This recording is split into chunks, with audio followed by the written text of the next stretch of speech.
ये अनबॉक्सिंग की Xiaomi TV stick 4K की बॉक्स मिलता है। Documents, TV stick, HDMI extension cable, power adapter, micro USB cable और रिमोट मिलता है।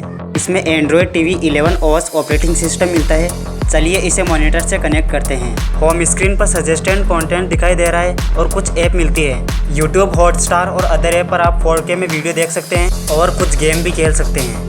इसमें आपको ड्यूअल वाईफाई बैंड और ब्लूटूथ 5.0 का सपोर्ट मिलता है और इसका रिमोट भी ब्लूटूथ से कनेक्ट होता है। प्राइस है इसका 4999। बाकी अगर वीडियो अच्छा लगा तो वीडियो को लाइक कीजिए। ऐसे अनबॉक्सिंग वाली वीडियो देखने के लिए चैनल को सब्सक्राइब कीजिए। धन्यवाद।